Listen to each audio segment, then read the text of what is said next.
주님으로 인하여 기뻐하며 찬양하며 걸어가기를 원합니다. 우리의 일생 남은 일생 가운데 주님이 함께 동행하여 주시옵소서. 이 시간에도 성령 하나님 계시 음성을 들려주시옵소서. 에스겔에 주시는 말씀을 귀담아 듣고 종말의 때를 믿음으로 준비하는 귀한 권속들 되게 하여 주시옵소서. 거룩하신 예수 그리스도 이름으로 기도드립니다. 아멘. 죄인지도 모르는 습관화된 죄악에 대해서 에스겔 22장 계속 살펴보도록 하겠습니다. 자, 오늘은 9절입니다. 9절 말씀 우리가 함께 보시겠습니다. 내 가운데 피를 흘리려고 이간을 붙이는 자도 있었으며 내 가운데 산 위에서 재물을 먹는 자도 있었으며 내 가운데 음행하는 자도 있었으며. 자, 이런 일들을 행할 수 있는 것은 악의 물이 들어서 양심이 감각이 없어진 상태에나 가능한 일입니다. 죄를 짓고 그때그때 그 죄를 주님 앞에 회개하며 정리하지 못할 때 죄악이 되어서 이것은 습관화된 죄가 되어서 본인도 죄인지 알지 못하고 죄에 편향된 모습으로 성격대로 그렇게 살아가는 모습을 오늘 말씀하고 있습니다. 자, 피 흘리려고 이간을 붙이는 자도 있었다. 모세 율법에서는 험담하는 것 혹은 위증하는 것, 거짓말하는 것 이런 등을 금지하고 있는 것을 보게 됩니다. 레위기 19장 16절입니다. 너는 내 백성 중으로 돌아다니며 사람을 논단하지 말며. 법정 판결과 관련된 증인의 위정죄에 관련돼서 고발하고 있습니다. 다른 사람을 논단하지 말라.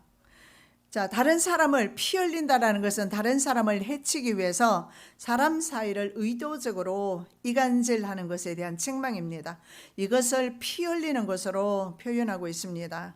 자, 여기에 이간을 붙이는 자 원어에 보면 장사하기 위해서 여행하다는 동사 라칼에서 파생된 아니쉬, 라칼이라는 단어를 사용하고 있습니다. 이 단어의 의미에서 파생된 것이 그 단어가 뭐냐면 여기저기 돌아다니며 험담하다, 중상모략하는 것을 의미합니다. 그런데 말입니다. 우리의 죄성은 다른 사람을 칭찬하는 것보다는 다른 사람을 험담하는 것을 더 좋아한다는 것을 우리가 간과해서는 안 돼요. 은근히 다른 사람이 칭찬받으면 기분이 썩 좋지가 않아요. 그런데 다른 사람들이 모여서 다른 사람 욕하는데 은근히 재밌단 말이죠.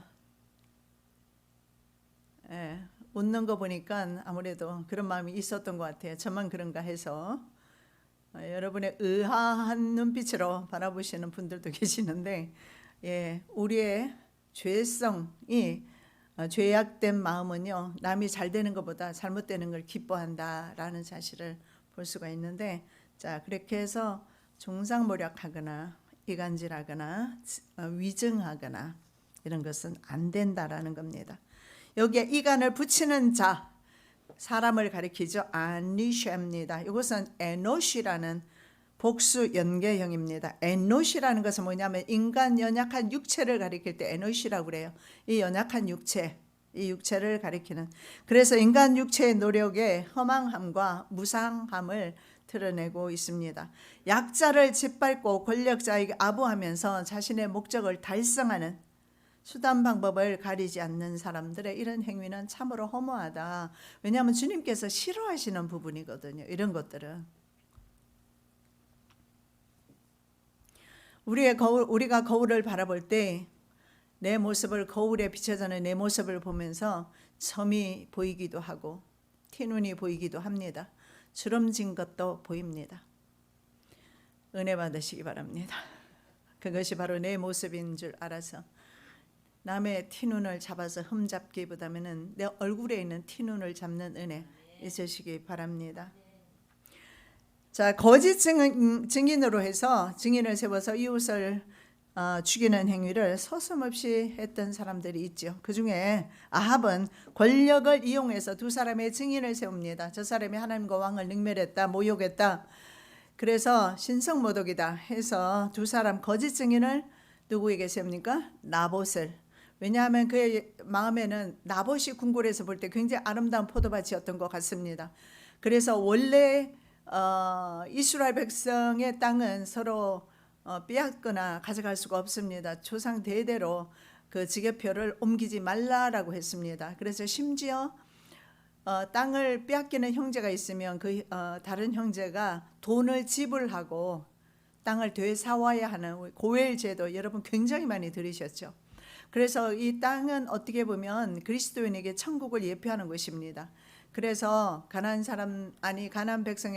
땅에 살았던 이스라엘 백성들은 땅을 팔지도 않았고, 그리고 만일에 빚에 의해서 땅이 팔렸을 때 희년이 되면 돌아갔던 땅이 저절로 주인에게로, 원주인에게로 돌아가는 그런 법이 있습니다. 그런데 그래서 이런 법을 아합 왕은 너무나 잘 알고 있기 때문에 그냥은 빼앗을 수 없습니다. 그래서 거짓 증인을 세워서 피를 흘렸죠. 그렇게 해서 나봇을 죽이고 그 땅을 빼앗았습니다. 그래서 남을 모해하는 것, 남이 잘 되는 것을 기뻐하는 저와 여러분 되시기 바랍니다.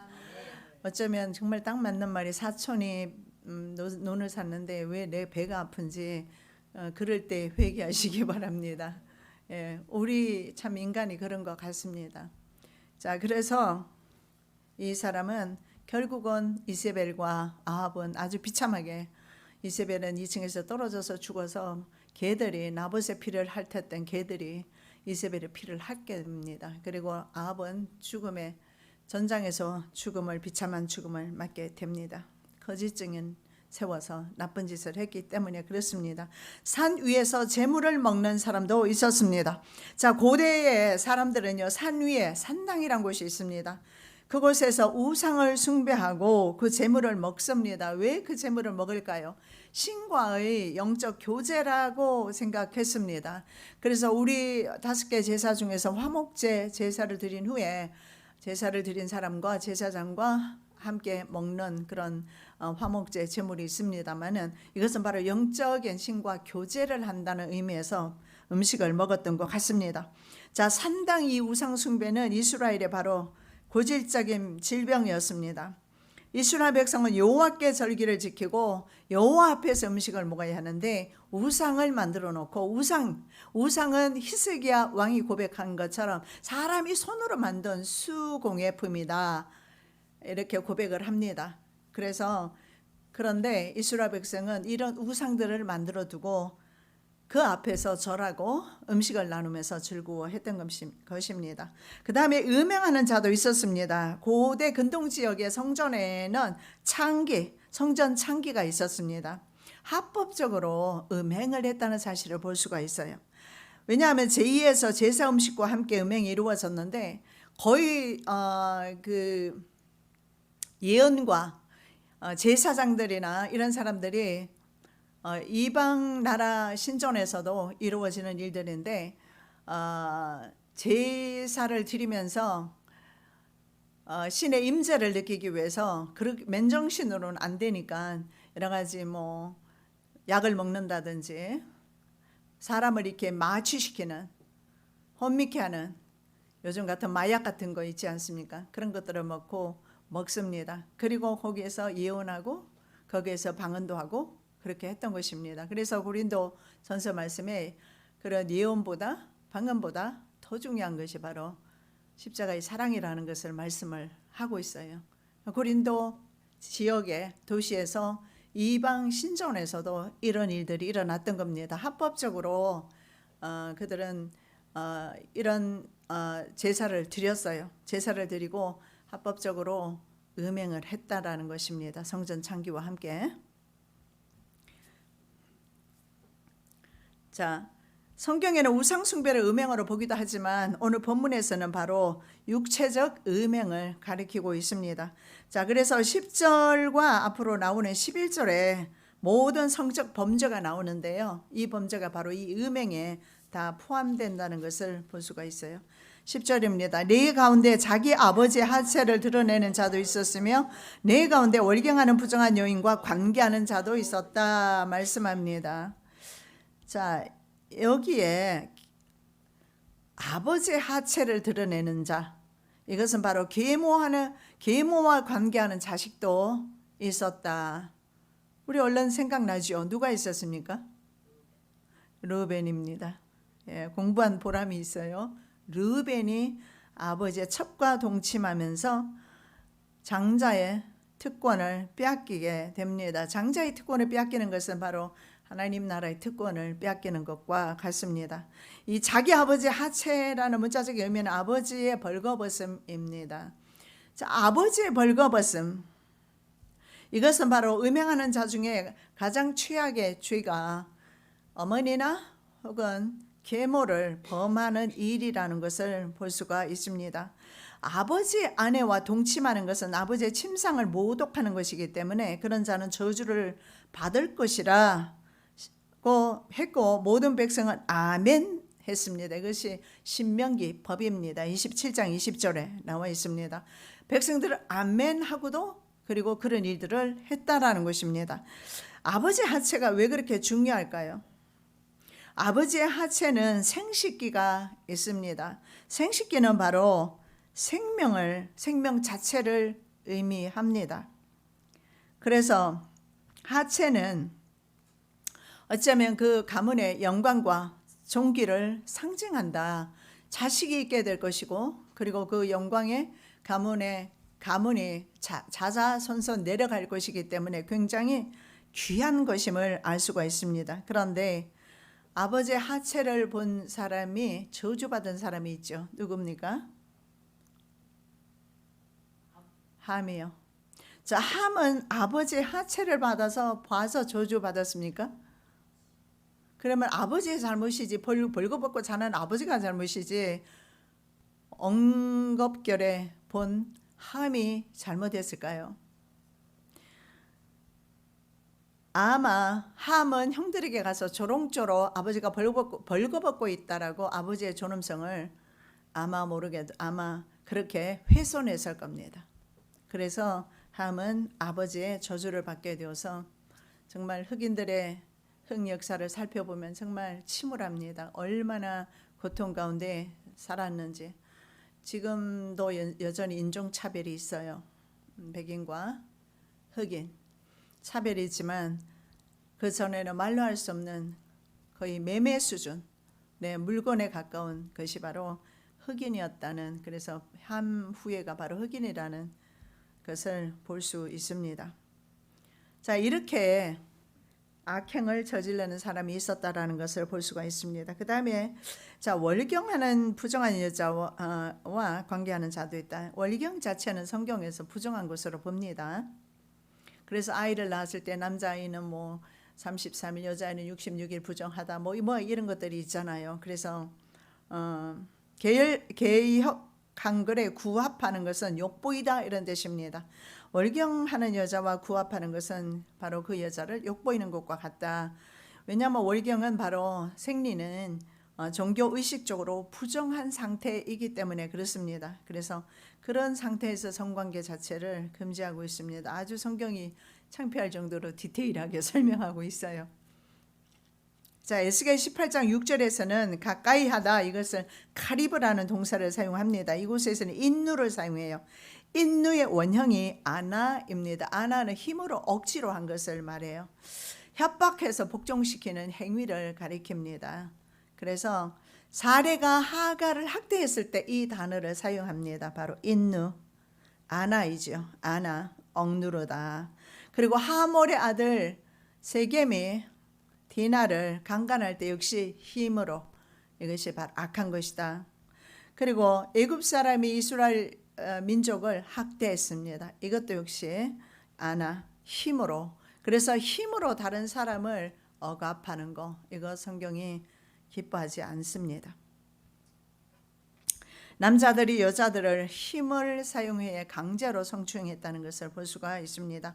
11절입니다. 또 이웃 사람의 아내와 더러운 죄를 짓는 남자가 있으며 음행으로 자기의 며느리를 욕보이는 시아버지가 있으며 아버지의 딸인 자기 누이를 욕보는 아들도 내 안에 있다. 정말 이 정도면은 거의 막 가는 수준입니다. 이웃의 아내와 죄짓는 남자가 있습니다. 이웃의 아내와 가정한 일을 하는데 이것은 이웃의 아내가 아내이고 본인도 유부남인 것을 알 수가 있어요. 그래서 유부남과 유부녀가 성관계를 가지는 것을 말하는데 이것은 배우자에 대해서 완벽한 배신 행위입니다. 하나님의 그 부부에 대한 창조 질서, 사회 질서를 모두 깨트리는 것입니다. 하나님께서는 남자와 여자를 창조하시고 가정을 이루라는 창조 사역입니다. 이 가정을 통해서 생명이 계속해서 이어져 가기 때문에 정말 이 생명이야말로 하나님의 창조 사역 가운데 으뜸입니다.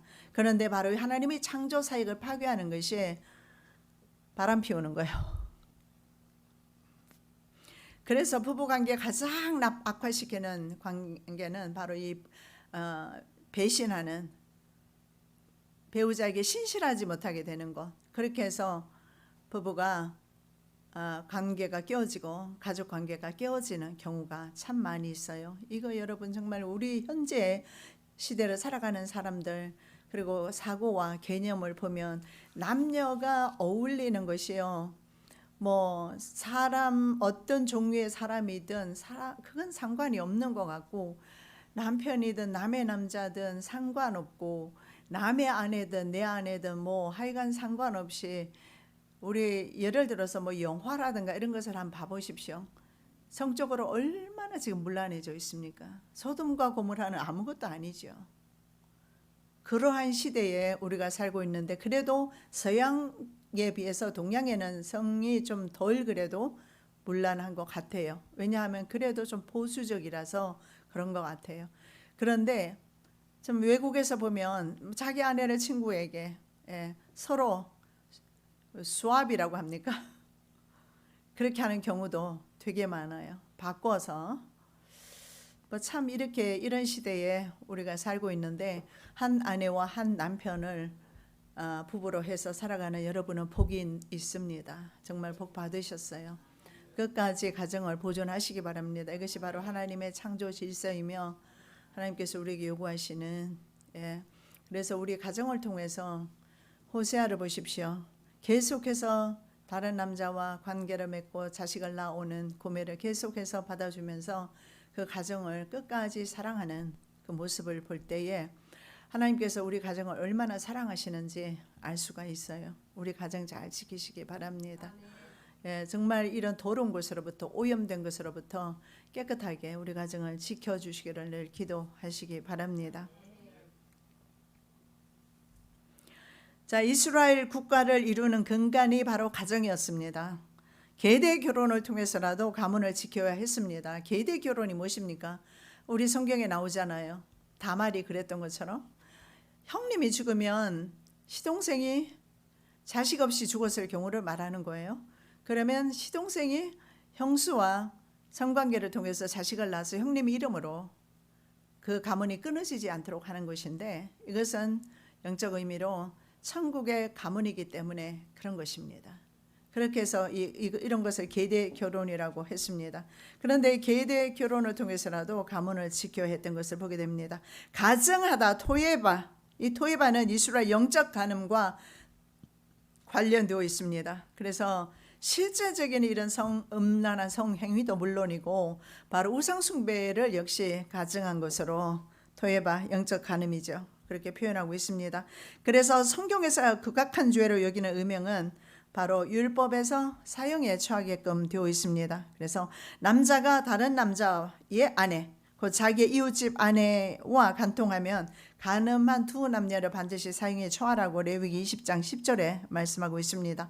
며느리와 음행한 자도 있습니다. 음행하다 배진마에서 어근 진마, 이 진마는 모든 성적인 범죄를 가리키고 있습니다. 그래서 며느리와 음행하는 사람은 모든 성적 범죄를 다 저지를 수 있는 가능성이 있는 것을 보게 됩니다. 이것은 인간의 어떤 기본 도리 자체를 전체를 버리는 행위입니다. 근친상간의 죄, 사형에 역시 처해졌습니다. 성적 쾌락을 위해서 거리낌 없는 행위에 사람은 성경에 보면 이미 양심이 화인 맞은 양심이다. 양심이 이미 심판을 받았어요. 그렇게 해서 돌이킬 수 없는 사람임을 보게 됩니다. 사람들이 하나님을 인정하기를 싫어하므로 하나님께서는 사람들을 타락한 마음 자리에 내버려 두셔서 해서는 안 될 일을 하도록 놓아두셨습니다. 해서 안 될 일을 하는 것 자체가 그에게는 재앙이라는 것을 말씀하고 있습니다. 더 나아가서 아버지의 딸과 관계한 자도 있습니다. 심지어는 아버지가 딸과 관계하는 경우도 있죠. 남매 혹은 이복 남매 사이의 근친상간을 묘사하고 있습니다. 역시 사형죄에 해당합니다. 오늘날은 이거 사용하는 사람이 없지요. 사용하는 나라가 없을 겁니다. 관계하다 역시 인나라는 것을 단어를 사용합니다. 10절 말씀에 월경하는 연인과 잠자리 한 것과 똑같이 보고 있어요. 남매와 성관계하는 것이 월경하는 생리하는 여인과 관계하는 것과 같다라고 보는데, 다윗의 아들 암논이란 자가 있었어요. 이 암논이 다말을 사랑해서 누이죠. 압살롬의 누이면서 자기에게도 이복 누이가 됩니다. 그런데 디나를 강간하는 것을 보게 됩니다. 그래서 이것은 정말 이스라엘 가정에서는 일어날 수 없는 일인데 다윗 가문에 일어났기 때문에, 그래서 다윗은 참으로 훌륭한 왕이고 훌륭한 성도이지만 가정은 다스리지 못했던 것 같습니다. 왜냐하면 자기가 성적으로 조금 문란했습니다. 자, 그리고 남의 아내를 밧세바 빼앗았었던 때도 있었습니다. 그 다음에 12절입니다. 네 가운데 피를 흘리려고 뇌물을 받는 자도 있었으며 네가 변정과 이식을 취하였으며 이를 탐하여 이웃에게 토색하였으며 나를 잊어버렸도다. 나 주 여호와의 말이니라. 이제는 경제적 측면에서 행해진 다양한 죄악에 대해서 말씀하는데, 자, 백성들의 구제를 해야 되는 자금을 가지고 그들은 구리 대금업으로 사용합니다. 자, 뇌물을 받는 자가 있습니다. 이 뇌물은 나라를 망하게 하고 가정을 망하게 합니다. 뇌물, 슈하드입니다. 돈으로 누군가를 매수하는 것을 가리키죠. 자, 이 피를 흘리려고 뇌물을 받고 살인하는 자도 있었습니다. 그러니까 뇌물 받고 살인하는 자, 피를 흘리는 일을 한 것입니다. 자, 심지어 재판에 관계된 사람에게도 뇌물을 강요했습니다. 뇌물을 주었습니다. 뇌물을 받게 되면 어떨까요? 사람의 눈이 흐려집니다. 마음이 흐려지죠, 먼저. 그래서 사리 판단 능력을 잃게 됩니다. 그리고 한 번 받게 되면 두 번 받게 되고 두 번은 세 번, 그리고 항상 뇌물을 받는, 그래서 어쩌면 뇌물을 받는 자리, 높은 자리에 올라가는 것은 어떻게 보면 우리가 그리스도인이 높은 자리에 올라가는 것은 시험대에 오르는 것이 아닌가. 왜냐하면 작은 선물 하나 받아도 어떻습니까, 여러분? 생일 선물 하나 받아도 기분이 유쾌한데 뭐 차도 사주고 집도 사주고 하면은 얼마나 좋겠어요. 그리고 그런 걸 받을 때 뭐 별 생각 없이 받았단 말이죠. 나중에 보니까 이게 뇌물이었어요. 왜냐하면 그 사람이 와서 청탁을 넣으면 거절을 못 하거든요. 눈이 이미 흐려졌어요. 마음이 이미 더러워졌어요. 그래서 여러분, 동거래는 중요합니다.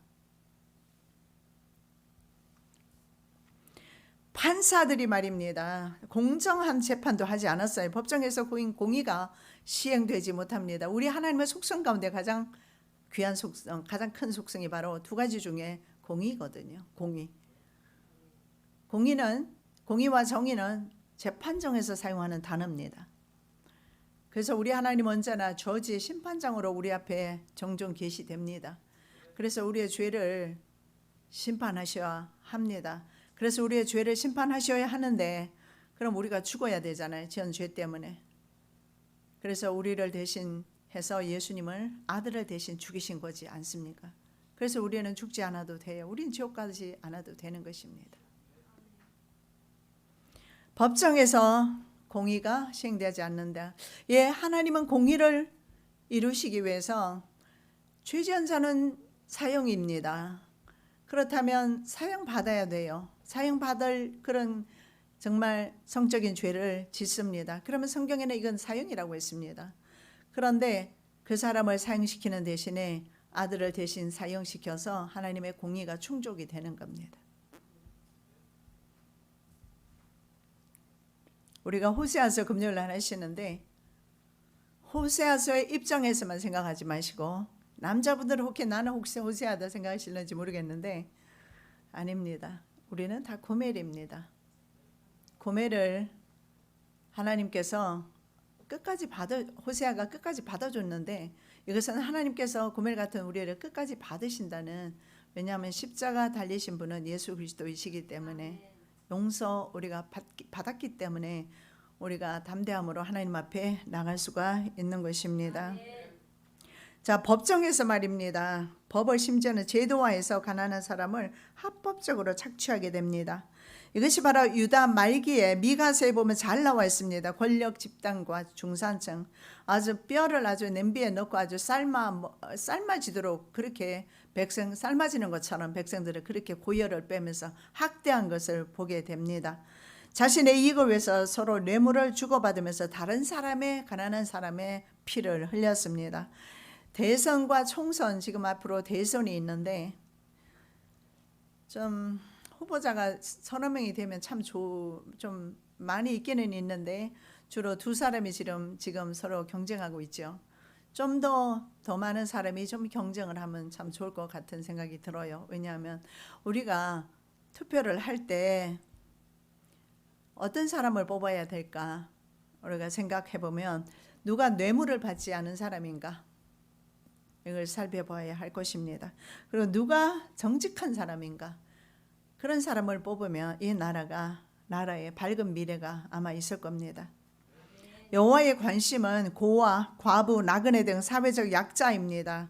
그런데 권력을 잡은 사람들의 관심은요, 오직 자신의 이익에만 있습니다. 지금 두 후보도 정말 국민들 민심하면서 살피기 급급하지만 왕좌에 오르게 되면 민심은 상관없고 자기 이성만 채우기에 바쁜 그런 정치인들이 오늘날 편만하게 두루두루 나라마다 국가마다 있는 것 같습니다.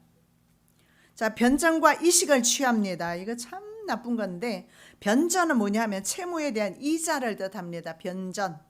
이식은 원금의 이자까지 포함된 것을 말합니다. 돈 빌려주고 이자 받는 이스라엘 안에서는 금지된 고리대금업이 성행하게 되는데, 여러분 아이러니하죠. 유대인들의 전 세계 부를 거머쥔 이유는요, 고리대금업을 통해서 부를 거머쥐게 됩니다. 그런데 성경에게 이거 금한 것입니다.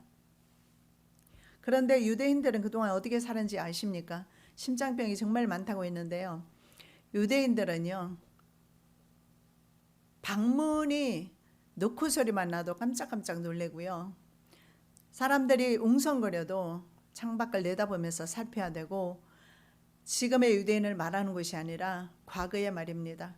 심지어는 우리가 알고 있는 서양 국가들 사이에서도 유대인들은 정말 자신의 생존을 보장받지 못했어요. 그래서 그들은요, 정말 늘 노심초사, 언제 붙들려 가서 죽임당할지 모르는 그런 상황 속에서 살았습니다. 어쩌면 이런 말씀을 순종하지 않아서 그렇게 된 것이라고 생각이 되어집니다. 동족에게는, 다른 사람에게는 이자를 받아도 되는데 이방인들에게는, 동족에게는 율법으로 금지된 것이 이자를 받지 말라고 합니다. 우리 교인들은요, 제가 미리 말씀드리지만 절대 저는 책임지지도 않습니다. 저에게 말할 필요도 없습니다. 돈 빌려주지도 마시고 빌리지도 마시고, 거래하지 않는 것이 가장 지혜롭고, 빌려줄 때는 이자를 받지 마시고 떼여도 괜찮을 때, 괜찮다고 생각할 때 빌려주시기 바랍니다. 그러지 않고 돈 빌려주고 상처받고 뒤에서 말하게 되고 하면은 빌려주지 않는 게 낫습니다. 지혜롭게. 이 돈 문제는 참으로 예민한 문제고, 제가 미국 땅에 살면서 미국에서 수많은 사람들이 그렇게 가족이 너무너무 가족이 한 명이라도 있으면 위로가 되고 정말 좋거든요. 아니면 그 명절에도 홀로 지내야 되는 상황에서, 그래서 대부분 가족을 초청해서 가족들이 들어와요. 그런데 대부분의 가족들이 원수가 되어 있어요. 그 중심에 돈이 있어요. 우리 교회에서는 돈 거래 안 됩니다. 하지 마십시오. 기독교 중에도 보이스피싱 하는 사람도 있을 거예요. 이런 일들을 통해서 남의 돈을 그렇게 갈취하는 사람들 있을 수도 있습니다. 예? 화인 맞은 양심입니다. 이렇게 이자를 취하지도 말고, 물론 성경에는 가난한 사람이 오면 돈을 빌려주라고 그랬어요. 정말 떼거리가 없는 경우에는 빌려주는 게 맞습니다. 아니요, 그냥 줘야지요. 줘야 합니다. 그런데 그게 아니고 대부분은 그 문제로 돈을 빌리지 않아요. 사업이 망하거나 사업의 문제로 돈 빌리러 옵니다. 먹는 문제 때문에 요즘은 우리가 그렇게 구걸하거나 빌리러 다니지는 않는 것 같아요. 웬만하면 건강한 남녀라면 돈을 벌어서 먹는 문제는 문제가 없어요. 대부분은 욕심입니다. 사업이죠. 사업을 확장한다거나 시작한다거나 뭐 이런 일로 인해서 돈을 빌리게 돼요. 그러면 굳이 빌려줄 필요는 없다라고 제가 단호하게 말씀을 드리는 거예요. 그래도 빌려주고 싶으시면 그냥 난 안 받는다 생각하시고 빌려주시면 되겠습니다. 이를 탐하여 이웃에게 토색하였으며, 이 토색하였다라는 것은 학대했다라는 것과 같습니다. 자신의 이익을 위해서 이웃을 속여 빼앗았습니다. 당시 권력층과 결탁한 이스라엘 부유층이 약자들을 협박해서 부당하게 돈을 갈취합니다. 돈을. 나를 잊어버렸다 이렇게 말합니다. 인간의 가장 근본적인 죄가 절대 잊지 말아야 될 것을 잊은 것입니다. 뭘 잊지 말아야 합니까? 정말 우리는 치매가 걸려도 마지막 죽음의 순간에는 주님을 알아야 합니다. 끔찍한 사건을 경험한 사람에게 망각은 정말 유익한 것이에요. 그래서 우리에게 잊게 하시는 것은 하나님의 은혜입니다. 정말 우리가 세상살이에 고통스러운 것을 잊는 것은 하나님의 은혜입니다. 그런데 하나님을 잊는 것은 재앙이다. 하나님의 은혜를 잊는 것도 재앙이라고 말씀하고 있습니다. 바로 아담과 하와는 자신의 신분이 피조물임을 잊어버렸습니다. 그래서 하나님같이 창조주와 같이 되리했던 우를 범했습니다. 자, 바로의 떡 맡은 관원장이 있습니다. 그 사람은 죽었습니다. 요셉이 예언한 대로. 그런데 술 맡은 관원장은 복직이 됩니다. 역시 요셉이 예언한 대로. 그리고 요셉이 이렇게 말합니다. 당신이 복직이 되면 억울하게 내가 감옥살이 하고 있는데 나를 좀 기억해 주라고. 그런데 기억하지 않아요. 사람들은 이렇게 은혜를 많이 망각할 때가 있는 것 같아요. 곧 잊어버리게 됩니다. 그러나 하나님께서는 요셉을 기억하셨고 그를 오히려 술 관원장보다 높은 위치의 총리로 그 땅에 앉게 하셨어요. 모든 사람이 반드시 얻어야 할 한 가지 지식이 있는데 바로 자각이다.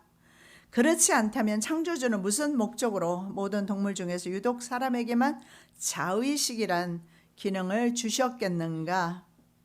예.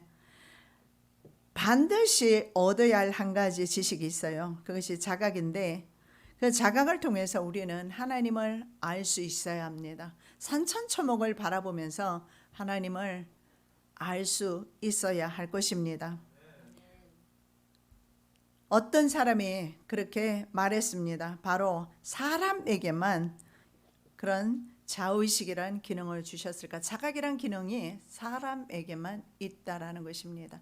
그래서 이 자각을 통해서 이 한 주간도 여러분 하나님을 늘 인식하시고 하나님과 소통하시고 교통하시는 한 주간 되시기 바랍니다.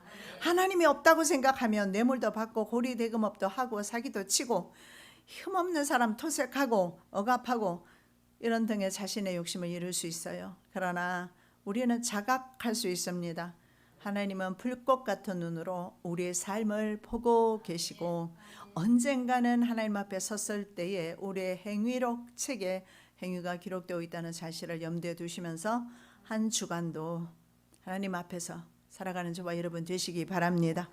살아서 역사하시는 주님 감사합니다. 오늘도 아버지 하나님, 우리 그리스도인이 취하지 말아야 될 여러 가지 죄악들에 대해서 살펴보았습니다. 그리스도인 가운데서 또 하나님을 섬기면서도 이런 죄악들을 행하는 자가 있습니까? 돌이키게 도와주시옵시고 우리는 온전히 주의 말씀대로 순종하는 하나님의 거룩한 백성들 되게 도와주시옵시고 우리에게 주님께서 자각을 주셨사오니 여호와를 잊지 않게 도와주시옵시고 여호와 앞에서 살아간다는 늘 조심스러운 마음으로 경외하는 마음으로 살아가는 주의 사랑하는 자녀들 되게 하여 주시옵소서. 거룩하신 예수 그리스도 이름으로 기도드립니다. 아멘.